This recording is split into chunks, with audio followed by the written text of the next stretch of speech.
Welcome back to Crime Scene 24/7. To our returning subscribers, thank you for always engaging. Your likes, comments, and shares keeps us motivated. And if this is your first time here, make sure you hit subscribe and turn on the notification bell so you don't miss any of our chilling crime scenes. Here we dig deep, we investigate hard, and we bring you stories the mainstream left unsaid. So encourage us by engaging in our videos. Subscribe if you haven't, like, comment, and share. In the quiet hum of suburban normality, a camera lens turned, and the last day of a young life was forever recorded. On 11th February 2023, a 16-year-old girl named Brianna Ghey stepped out of her house in Birchwood into bright daylight, unaware that the smile she gave to the doorbell camera would be the last one she ever shared. Minutes later, she boarded a bus and walked into Cheshire Linear Park in Warrington, Cheshire, thinking she was meeting friends. What followed was a betrayal of friendship, a cold calculation of young people who lured her there and carried out an attack so brutal it shook an entire nation. The footage on CCTV and doorbell cameras shows Brianna's last steps. She leaves home, enters the bus, her timid voice sending a message to her mother. "I'm on the bus. I'm scared." Later, cameras show two teenagers fleeing the park after the act, visible, walking away as though nothing had happened. 38 times, 28 times, they drove the blade into her flesh, stabbing her neck, chest, and back, until the vibrance of a 16-year-old life was extinguished. And what investigators discovered about the young people behind the trigger stunned even detectives. In the footage, you see an ordinary afternoon. Children in the park, dog walkers, people on benches, and then you see her, Brianna, walk into the scene. The camera does not blink. It simply records. What follows is the innocence of a teenager meeting friends, juxtaposed with the cold mechanism of a plan executed. She wore a fluffy white hooded jacket, a short gray tartan skirt, white over-the-knee socks, her eyes shy behind glasses, captured unawares by a doorbell camera when she left home. The camera didn't know it was filming the last journey of a daughter, a young life full of promise. Soon the park would be cordoned off, paramedics racing to her side. But the cameras had already done their job. They documented the footsteps, the meeting at the bus stop, the walk into the secluded green space where Brianna trusted her friends. Those friends who were, she believed, safe, but those friends were waiting with something far worse. For Brianna's mother, Esther, the world changed that afternoon. The laughter in the house, the Instagram posts, the TikToks, all gone. The emptiness left behind was never meant to be filled. She later described the loss as a massive hole in their family. In the investigation that followed, detectives reviewed hours of CCTV, doorbell cameras, mobile phone records, deleted messages restored, thousands of lines of communication between the two accused teenagers plotting what became a murder. We will follow the images, she on the bus, they waiting at the stop, the final path through the park. We will hear her mother's voice, the dog walker's testimony, the juror's verdict, and ultimately the sentence delivered on the 2nd February 2024. One teenager given a minimum of 22 years, the other 20 years. This is the story of how a young life recorded its final moments, not as background, but in full frame, and how the camera that we trust to protect us revealed the betrayal of trust itself. Stay with us as we peel back the images in the frame, piece by piece, to understand how the everyday turned into an irreversible tragedy. And the silence of that late winter afternoon was broken by a frantic call from a dog walker. "I'm in Cheshire Linear Park. Somebody has been attacked. We've seen some of the attackers run away from the body," she gasped into a 999 line at 3:13 p.m. on the day of the crime. In the early hours after the assault, investigators from Cheshire Constabulary began scouring layers of digital evidence. A handwritten murder plan, found in the bedroom of Scarlett Jenkinson, sketched the route, the weapon, the place of the killing. On the phones of both accused, Jenkinson and Ratcliffe, hundreds of WhatsApp messages detailed fantasies of violence, lists of targets, discussions about torture, masks, knives, body parts. The trial revealed a chilling confession. Jenkinson admitted she stabbed 16-year-old Brianna Ghey repeatedly, more times than she could remember, and said the act had been exciting. Ratcliffe, during his hearing, typed out via video link due to his selective mutism and autism diagnosis, claimed he had only turned away. But forensic evidence told a different story. Brianna's blood on his coat and trainers, DNA on the handle of the hunting knife found in his room. In court, the prosecutor declared the killing to be not only planned but motivated in part by hostility towards Brianna's identity. Her mother, Esther Ghey, described the moment she understood the full horror. "To know how scared my usually fearless child must have been when she was alone in that park with someone that she called her friend will haunt me forever." She sat on the bus for minutes that stretched into lifetimes, captured in grainy CCTV as she tapped her phone, seemingly alone amid the hum of passengers. Brianna Ghey, 16, looked out the window, then nervously added a message to her mother. "I'm on the bus by myself. I'm scared." When the bus reached its stop near the library in the village of Colchith Linear Park just after 2 p.m. on 11th February 2023, she stepped out and was joined by two figures. On the CCTV screen, one of them walked beside Brianna. The other lingered just a few paces behind. They appeared to be chatting, but what these images didn't reveal was how a casual meeting had been pre-written, calculated. Earlier, across multiple days, one of the two, Scarlett Jenkinson, had mapped it all out in a handwritten notebook. Meet at the wooden posts at 1 p.m., walk to the library bus stop, wait until Brianna disembarked, then proceed together to the park's secluded tunnel area where the code word would signal the moment the back and the stomach would be struck. On the screen, you watch Brianna walk behind them, her hooded figure bobbing slightly as she follows. She doesn't look back. She trusts them. She believed this to be a meeting of friends. At 2:02 p.m., they entered a narrow path leading into the green expanse of the park, from sure-footed innocence into unthinkable horror in just seconds. Meanwhile, the camera also captured the two perpetrators after the act, leaving the scene together, draped in ordinary teenage clothes, crossing roads, boarding buses as though nothing had changed.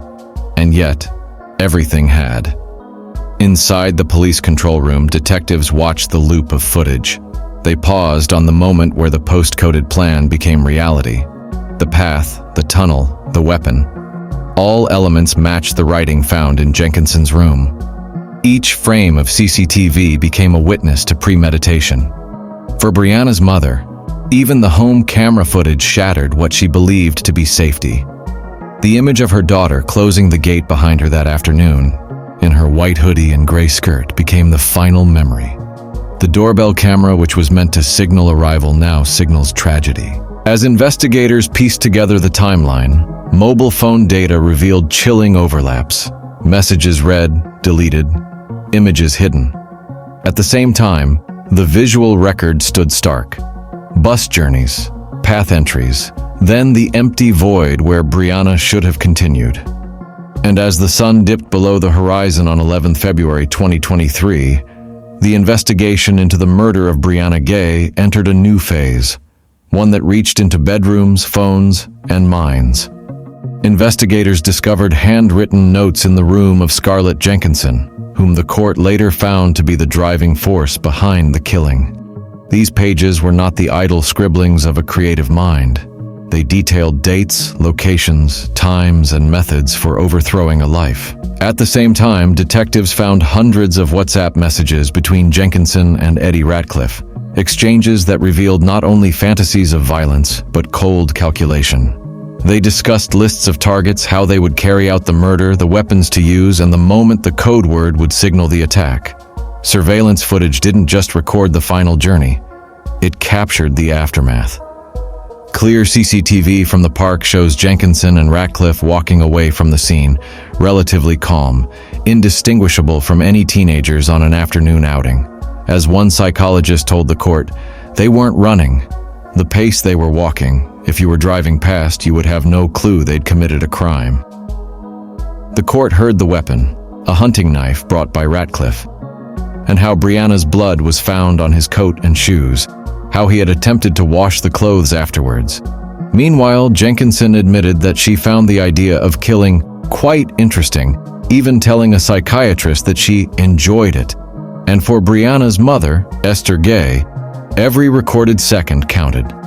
The door camera that captured the moment Brianna left home, a gesture so ordinary, suddenly became haunting.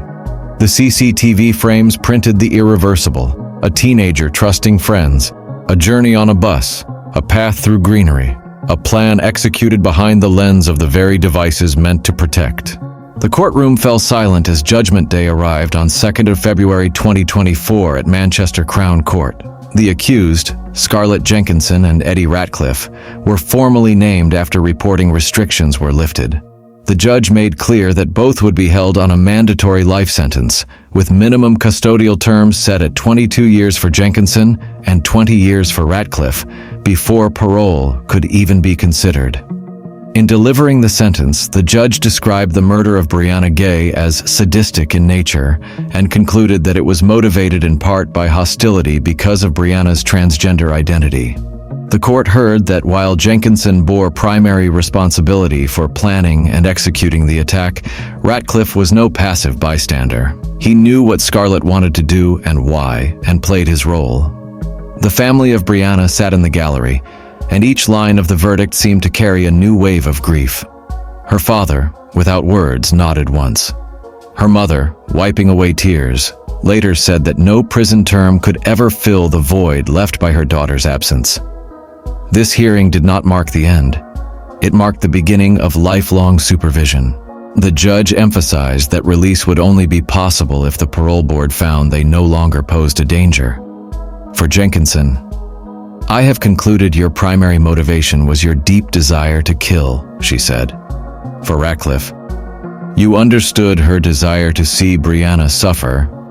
You cannot avoid the same consequences just by saying you did not have the same desires." While the verdict brought a measure of closure, it also thrust into stark reality the implications of hatred, obsession, and betrayal among youth. Recorded in unmistakable clarity thanks to the digital age, in the weeks after the verdict, a quiet transformation began in the community of Brianna Ghey, the 16-year-old whose life was cut short on 11th February 2023. Her mother, Esther Ghey, channeled grief into action, founding the campaign Peace Mind UK to bring mindfulness programs and online safety education into schools. Throughout the UK, thousands gathered for candle-lit vigils in her home village of Colchith Linear Park, in town squares, outside schools. They wore pink, held torches, left flowers and messages of rest in power in memory of Brianna. In February 2024, as the one-year mark of her death approached, the vigil at Golden Square Shopping Center in Warrington brought together more than 1,000 people who remembered Brianna's laughter, wit, and fearless authenticity. Her mother addressed the assembly with trembling voice. "If there's one piece of advice I can give to any parent, it would be to hold your children tight and never stop telling them that you love them." On a deeper level, the case of Brianna's death triggered a national conversation about online harm, youth mental health, and how digital environments entwine with real-world violence. Esther Ghey spoke publicly about her daughter's exposure to harmful content online and the necessity for tighter safeguards. And so, even amid the grief, a legacy is forming. A movement born from sorrow, upholding that no young person should live in fear for simply being who they are. Now we turn to the ripple effects of the case, the wider questions it raised, and the ways in which the story of Brianna Ghey has forced society to look harder at its own fractures. Her murder on 11th February 2023 prompted not only outrage and grief, but an urgent re-examination of how children interact online, how susceptible vulnerable young people are, and how even school settings and digital culture combine to form a background to this tragedy. Legal commentators noted that her killing highlighted the complexity of adolescent violence, online radicalization, and peer-on-peer abuse. In particular, the question of transphobia was brought sharply into focus.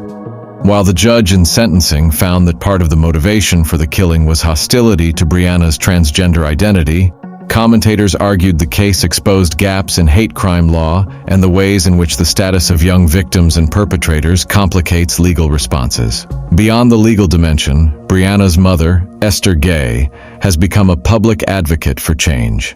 She has spoken out about social media harms, offline vulnerabilities, and the need for mindfulness, empathy, and better protective systems in schools.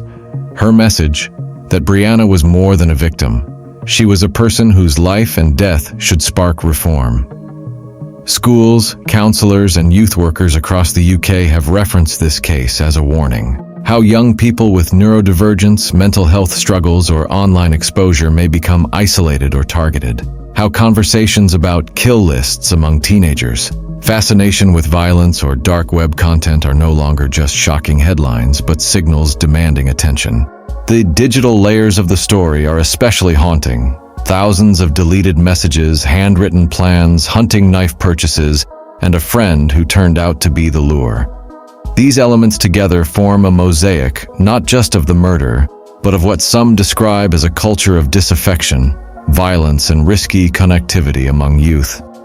In the end, the camera that recorded Brianna's last walk, the phone that carried messages plotting her death, the school that tried to help, and the family that loved her, all converged in a tragedy that demands more than sorrow. It demands reflection, change, and vigilance. In the months following the attack, the lives of both perpetrators came under intense scrutiny, revealing fragments of their pasts that cast light on how someone so young could cross into such an act. Eddie Ratcliffe, according to statements from his family, was described as a good child with good morals, and knew exactly the difference between right and wrong. His mother revealed he had traits of autism spectrum disorder and selective mutism, and that he found it difficult to show emotion, preferring withdrawal when under pressure. Meanwhile, Scarlett Jenkinson had been flagged in her earlier years for unsettling behavior, transferring schools after disciplinary incidents, reduced attendance, and increasing isolation. She told psychiatrists she had previously questioned her gender identity, self-harmed as a coping mechanism, and had been seen by the Youth Mental Health Service. In the same vein, the victim, Brianna Ghey, had her own vulnerabilities.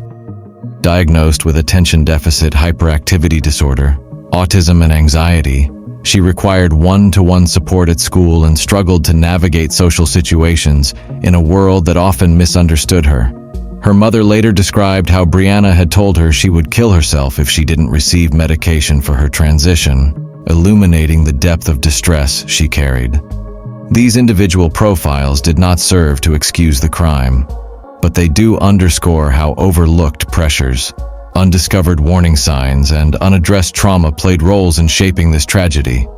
As investigators confirmed, there was no psychosis in either perpetrator, no sudden break with reality, but an accumulation of fixation, planning, and callousness.